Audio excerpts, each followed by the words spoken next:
But first, brand new developments coming in from overnight. Recovery efforts continuing across the southeast at this hour. After Hurricane Helene left widespread destruction in her path, almost 100 people have died from Florida to Virginia.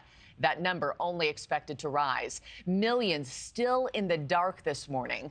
Communities were left underwater, floods washing away houses, cars, entire neighborhoods, and cutting off towns from relief efforts. President Trump plans to survey the damage in Valdosta, Georgia today and help hand out supplies. President Biden says he'll visit disaster areas this week as long as it doesn't interfere with recovery. And Vice President Kamala Harris is cutting a campaign trip in Nevada short as she meets with FEMA officials today in Washington. The president and I have told state and local leaders we will provide whatever help they need in the days and weeks ahead. We've got full team coverage across the southeast this morning. Let's start off with NewsNation's Mills Hayes, who is live in Asheville, North Carolina this morning, one of the hardest hit areas in that region. Mills, good morning.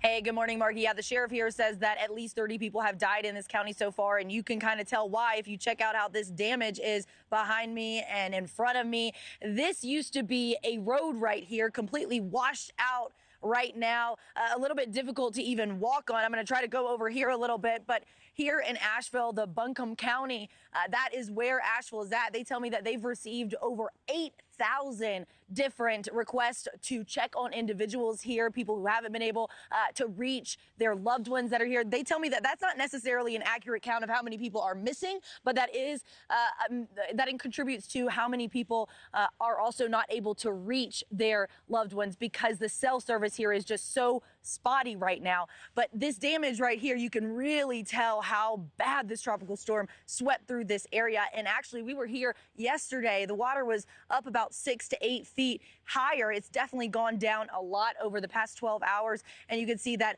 all that debris right there, that's actually what's left of a mobile home. We were told by some people out here yesterday that a mobile home crashed into that bridge right there. You can even see that refrigerator on the ground as well.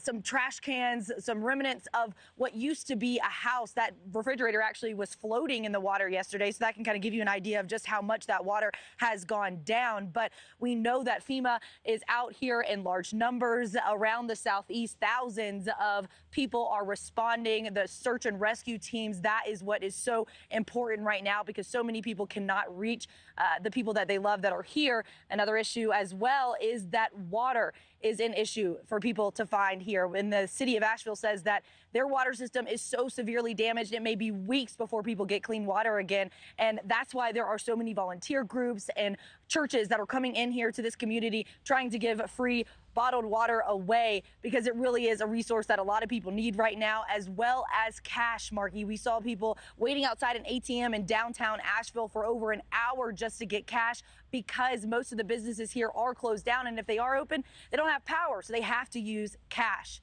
Markie? Yeah, so many of these communities need all the help they can get. The aftermath of Helene, just cruel for millions of people. Mills Hayes, thank you so much.